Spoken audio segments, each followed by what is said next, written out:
Selamat pagi pemirsa Kosmos TV. Hari ini saya bersama Kepala BPJS Kabupaten Kendal, karena pertanyaan-pertanyaan yang selama ini sudah masuk ke redaksi, baik dari program, baik yang bisa di-cover BPJS, itu kita jawab hari ini pagi. Sekarang saya sudah dengan Bu Isti ya, dengan Bu Isti. Mungkin nanti untuk segala pertanyaan bisa dicantumkan lagi di kolom komentar ya teman-teman ya. Nanti itu kalau yang bisa di-cover oleh BPJS Kesehatan itu penyakit ya, hampir semua penyakit sebetulnya bisa di-cover. Bahkan saking banyaknya itu yang ada itu justru yang tidak dijamin. Yang tidak dijamin itu ada di Perpres 62 2018 pasal 2 atau 3, bisa mungkin Mas yang dari lagi. Di sana ada 21 item apa-apa saja yang tidak dijamin. Contohnya misalnya pelayanan vaskes yang tidak kerjasama, pelayanan kosmetik, pelayanan berusaha menyakiti diri sendiri, atau hal-hal lain yang tidak berhubungan dengan jaminan kesehatan. Penganiayaan ini tidak ada BPJS Kesehatan, masih banyak lagi ada 21 item. Kalau masuk 21 item itu, ya berarti memang BPJS tidak boleh menjamin. Jadi kalau ada fasilitas kesehatan masuk dalam kriteria 21 itu, maka fasilitas kesehatan berhak untuk menarik biaya. Karena yang kita tahu, kalau misalnya sampai itu kantor berapa limitnya yang dibatasi itu nggak ada limitasi di BPJS Kesehatan selama sesuai indikasi medis. Kantor, sakit jantung, tulang, terus makanya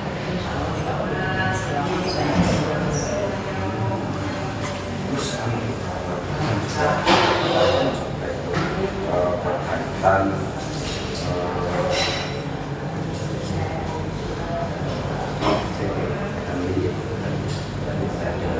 tidak ada limit sampai batas berapa sih? Apakah misalnya 2 hari, kalau 2 hari biayanya habis berarti harus pulang atau enggak ada?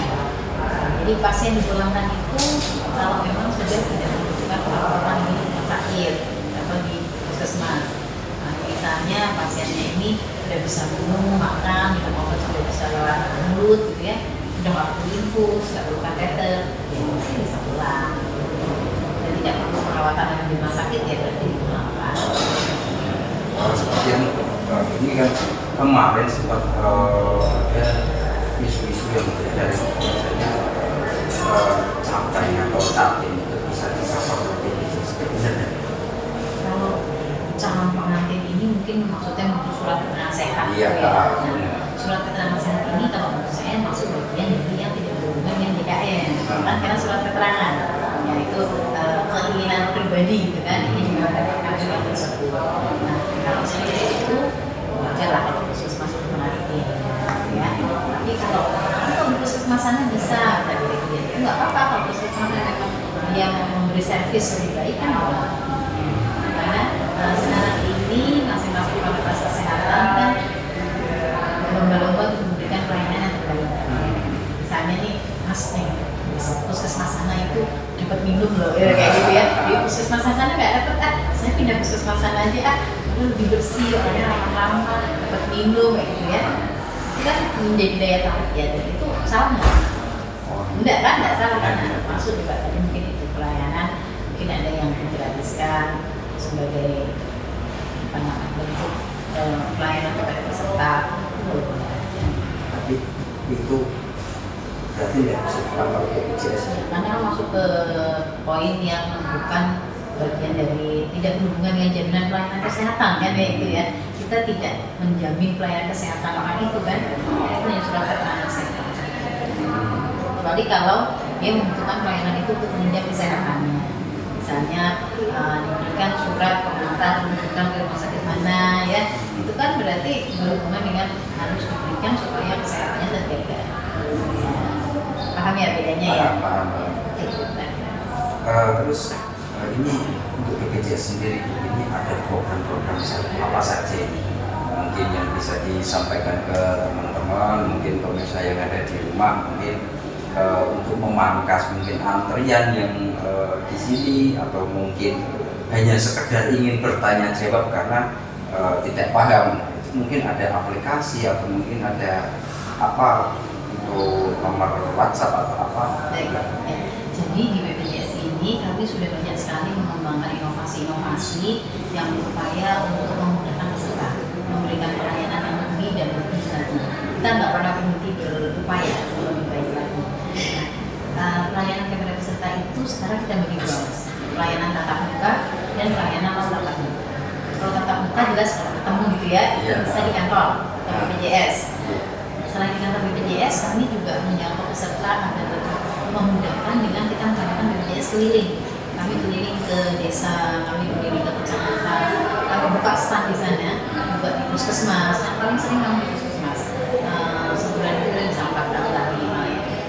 Kemarin terakhir kita di puskesmas di kantor kecamatan. Itu yang BPJS keliling. Di sana juga BPJS keliling bersama seperti di kantor. Bisa pendaftaran, bisa ganti vaskes, bisa ganti identitas, apa alamat seperti itu ya. Pelayanannya seperti di kantor, tapi ini BPJS-nya yang kesana. Betul, dan kita memudahkan pelayanan. Yang ketiga, kami juga ada pelayanan saat ini di mall pelayanan publik. Mall pelayanan publik itu adanya di DPR DPSP. Nah, ya, disediakan karena yang menjadi komitmen kami mematuhi ya, bersama dengan dinas-dinas yang lain kan kami ada pelayanan publik, di sana kita juga melakukan pelayanan dan BPJS Kesehatan saat ini karena misalnya keterbatasan SDM kami baru bisa melakukan pelayanan di MPP itu jam 9 sampai dengan jam 12 dan harinya baru hari Senin dan hari Kamis. Berarti cuma 2 hari ya? 2 hari belum bisa. Jadi bisa ada di kantor, ada di mall pelayanan publik, ada di BPJS keliling.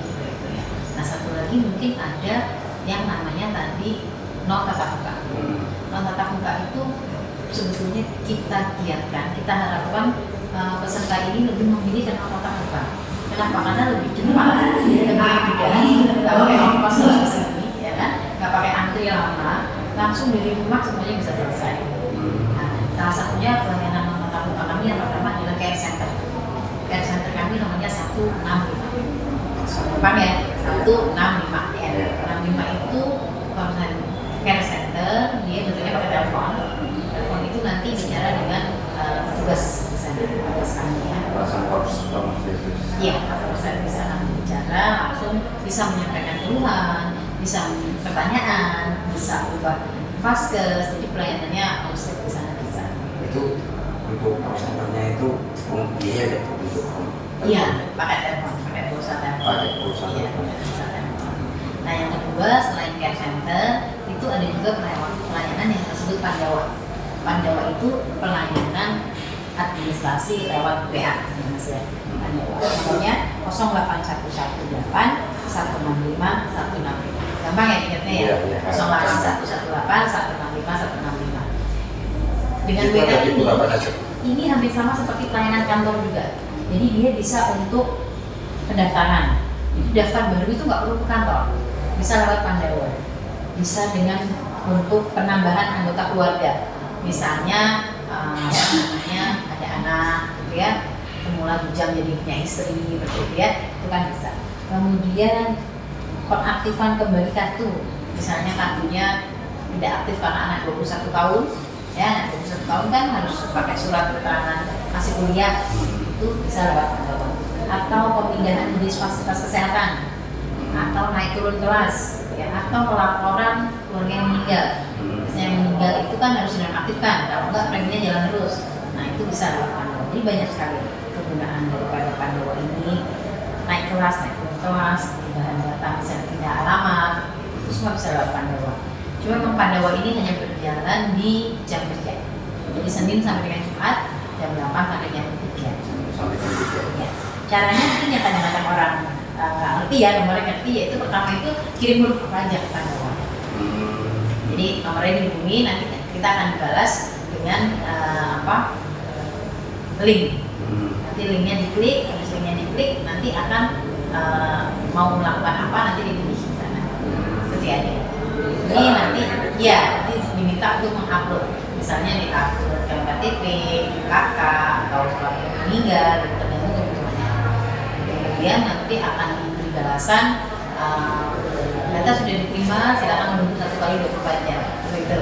Kalau sudah seperti itu berarti ditunggu aja 1 kali 24 jam. Biasanya sebelum 1 kali 24 jam nanti akan membalas proses berhasil atau proses tidak berhasil. Kalau proses tidak berhasil akan diberi keterangan kenapa. Ada kadang-kadang misalnya kalau NIK-nya belum ada dengan dukcapil, itu berarti harus dipadamkan. Ini yang tadi nomor 2 ya, yang Pandawa. Berikutnya ada juga kami yang tatap muka yaitu CIKA. Ya. CIKA itu singkatan dari Chat Assistant JKN. Kalau Pandawa tadi kan dia hanya bisa menerima pendaftaran apa-apa gitu ya. Kalau CIKA ini itu dia lebih ke arah menjawab. Yang dijawab itu hanya tertentu kan misalnya. Ya. CIKA ini nomornya 08118 juga, tapi belakangnya 750 400. Sama kayak Pandawa tadi, kirimkan huruf tertentu, nanti dia akan dibalas. Dibalas nanti klik informasi, habis klik informasi nanti keluar ini apa yang mau ditanya. Misalnya tentang status kepesertaan. Nah, tadi kan Mas tanya, ini kartunya aktif apa enggak ya gitu. Terus kata BPJS cuma nanya itu jauh-jauh dari mana ya, dari pakaian sana turun ke sini hanya untuk nanya itu kan nggak usah, pakai ini aja, tinggal klik nanti pilih paling atas status, nanti suruh akan diminta memasukkan NIK dan tanggal lahir. Cuma tanggal lahir itu formatnya jangan tanggal bulan tahun, tapi dibalik tahun, bulan, tanggal, tahun dan bulan itu 2 digit. Terus bisa juga mau ditanya misalnya berapa sih tagihan saya, bisa juga untuk riwayat kesehatan screening bisa. Jadi CIKA ini juga banyak fiturnya. Nah, untuk CIKA dan Pandawa ini tadi itu mereka semuanya dalam bentuk WA, nggak bisa ditelepon. Jadi lama nggak dibalas-balas saya telepon nggak bisa. Tuh, CIKA Pandawa. Ada juga kita Vika. Vika ini voice interaktif JKN. Vika ini nomornya ke nomor 165.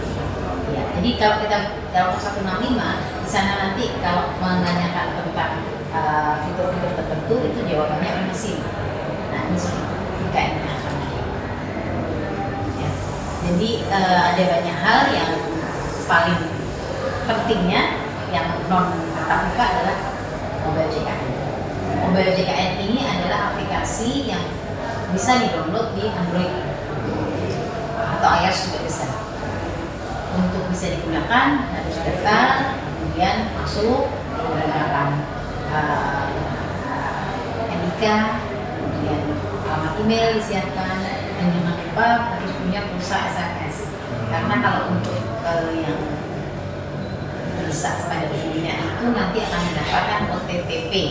OTP ya namanya ya, OTP itu balasan ke nomor SMS. Jadi biasanya iya OTP-nya berupa SMS. Nah, nggak susah sebetulnya ini, beberapa peserta kalau kita ajarkan juga bisa. Yang penting ada pulsa, ada sinyal gitu ya, dan ada ruang di HP-nya. Kadang-kadang ada HP-nya penuh gitu ya, jadi mungkin di kosongkan. Ya. Kenapa? Karena di mobil JKN ini banyak sekali fiturnya. Mau lihat aktif apa enggak, mau lihat tagihannya berapa, bahkan daftar ke rumah sakit pakai mobil JKN bisa. Kalau dulu kan daftar ke rumah sakit itu harus pagi-pagi ke sana ya, antri pagi-pagi. Kalau sekarang dari rumah, saya mau berobat ke rumah sakit hanya mau Kamis besok, tinggal daftar sekarang pakai mobil JKN. Sudah ada nomor antrian. Iya. Kemudian ada lagi di mobil JKN ini yaitu bukan aplikasi, fitur ya. Salah satu fiturnya tentang rehab. Rehab itu apa? Rehab itu adalah rencana pembayaran BPH program rehab.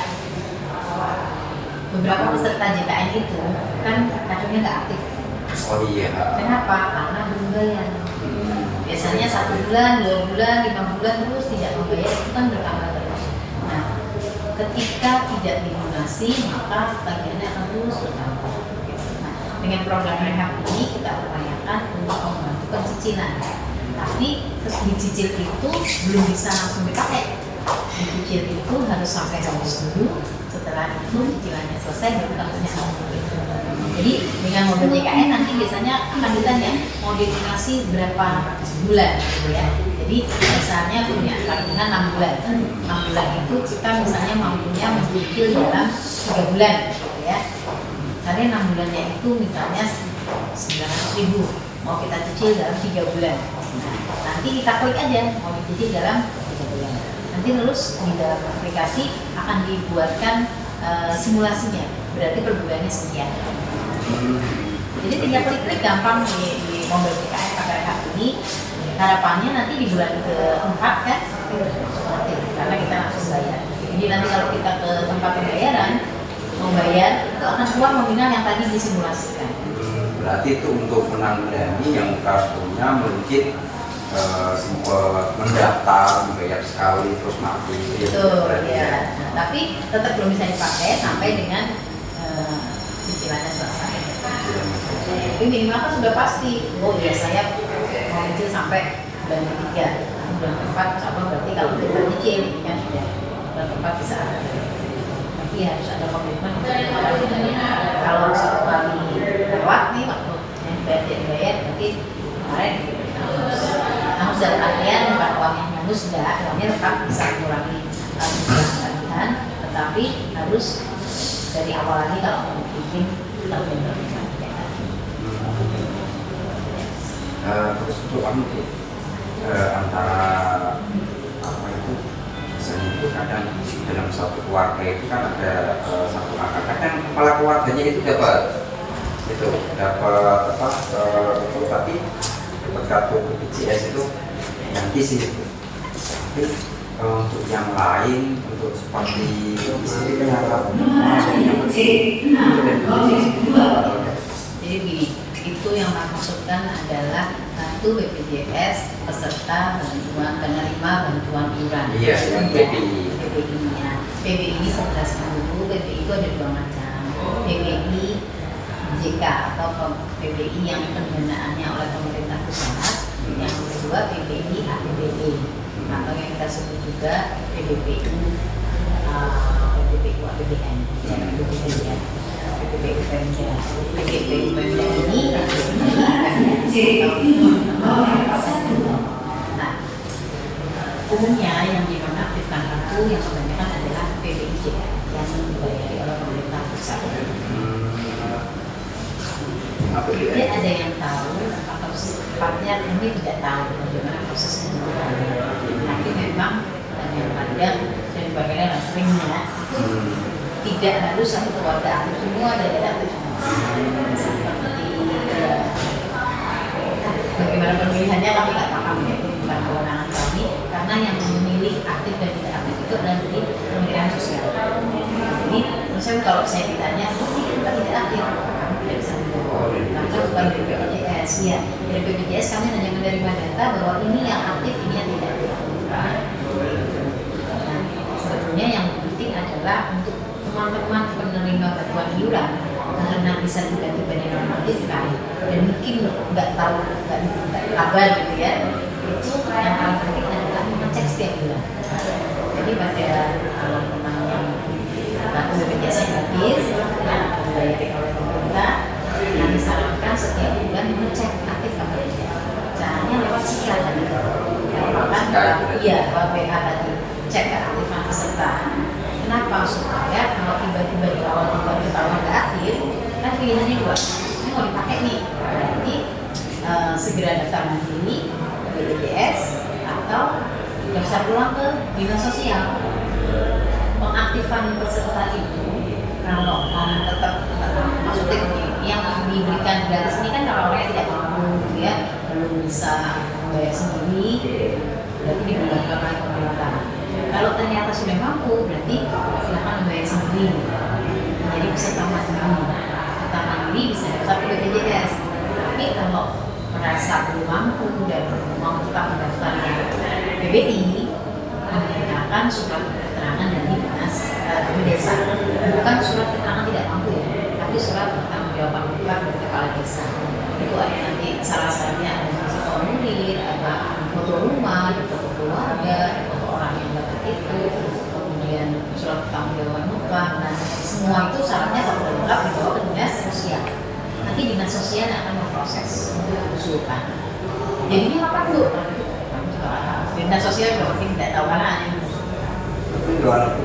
Ini kan misal satu keluarga itu sudah dapat dan mempunyai anak lagi satu, bisa langsung penambahan peserta itu. ini khusus untuk bayi barulah yang dilahirkan oleh ibu PBI itu bisa langsung menjadi peserta PBI. Langsung, yang penting langsung didaftarkan. Itu ada maksimalnya tidak untuk umurnya? Mungkin dari lahir harus 3 bulan atau mungkin 8 bulan atau mungkin 1 tahun atau 3 tahun, itu ada berapa setelah dilahirkan? Setelah anak dilahirkan itu ya harus langsung didaftarkan. Dan sebenarnya nggak usah khawatir karena kalau melahirkan di fasilitas kesehatan di BPJS, contohnya di rumah sakit, di puskesmas, yang kerjasama dengan puskesmas, itu pasti mereka nanti akan langsung mendaftarkan. Jadi sudah terkoneksi dengan data kami, sudah otomatis nanti akan mendaftarkan. Ternyata gimana Bu gitu ya, sebagai bayinya ya. Misalnya yang melahirkan Ibu Ani gitu ya, nanti Mbak Bani ini akan mendaftarkan sebagai bayi Nyonya Ani. Yang itu harus segera diurus ke Dukcapil untuk akte kelahiran kakak yang baru ya kan, karena tambah anak kan.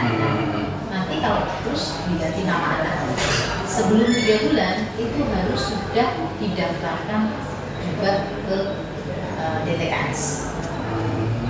Kenapa kalau nggak didaftarkan ke DTKS, bayi yang aktif ini jadi tidak aktif. Makanya pesan laki-laki kalau teman-teman ada yang melahirkan itu harus langsung didaftarkan di fasilitas kesehatannya. Di situ biasanya langsung didaftarkan, nanti akan dapat keterangan bayi nyonya artinya apa nggak itu ya, tapi udah nomor.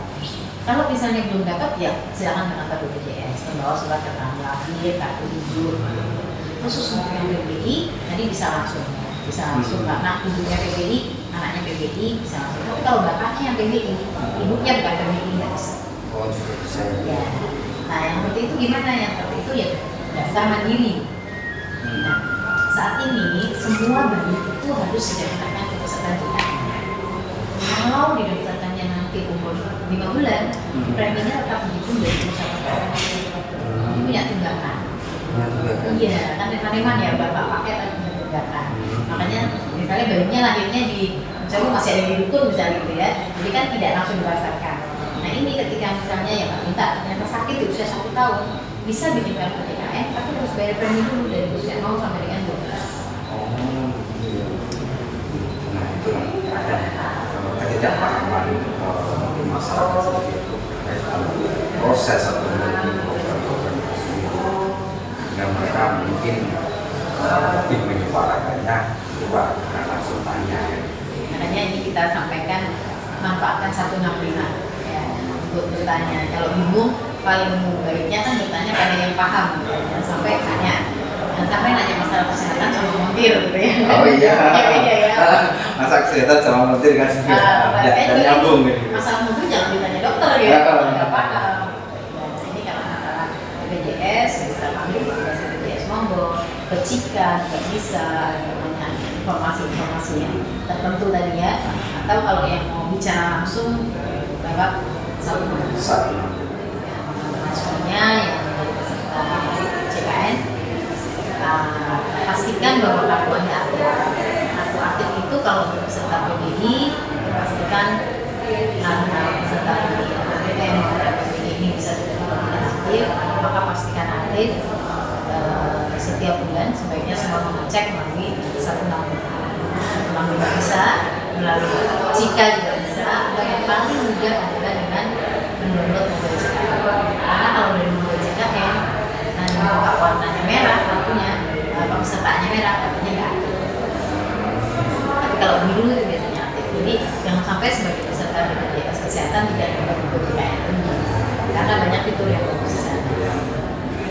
Berikutnya untuk pelayanan kesehatan silakan dimanfaatkan pelayanan sesuai dengan di mana terdaftar. Kayak tadi belum dijelaskan, kalau di luar kota gimana? Kalau di luar kota tetap bisa digunakan karena BPJS itu tempatnya di Kendal, tapi misalnya sedang dinas ke Semarang, bisa silakan menghubungi Fakultas Kesehatan terdekat yang ada di sana. Tunjukkan etikanya, bisa jalan ke sana. Mungkin sampai keluar Jawa tuh. Luar Jawa bisa. Jawa. Ya, misalnya masnya tiba-tiba dipindah ke Irian gitu ya, itu di sana sakit, bisa di sana. Tapi kalau memang pindah tugas ke sana dan lama di sana, sebaiknya pindah pesertanya, daftarnya di Fakultas Kesehatan yang di sana. Kenapa? Karena bisa digunakan di luar wilayah ini hanya bisa 3 kali atau maksimal 4 kali. Iya, maksimalnya nggak bisa terus-terusan. Kalau memang pindah tugas, seringnya berisi di tempat yang tidak sesuai dengan Fakultas Kesehatannya, silakan ubah Fakultas Kesehatan. Caranya gimana ubah Fakultas Kesehatan? Lewat PPDKN bisa atau lewat apa?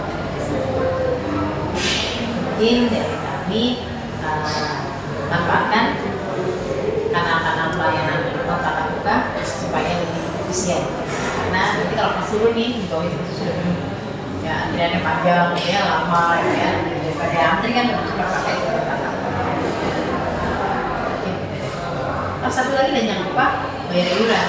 Bayar iuran, iya ya. Karena kalau bayar iuran itu antara tanggal 1 sampai tanggal 10.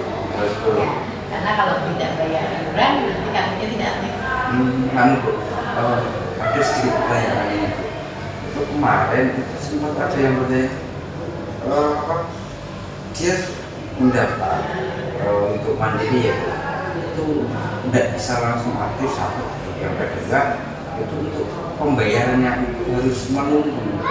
Memang untuk pembayaran itu harus menunggu dan yang menentukan dari ya, jadi di regulasi disampaikan bahwa pendaftaran peserta BPJS Kesehatan atau peserta JKN ini sejak mendaftar itu baru bisa dibayar 14 hari.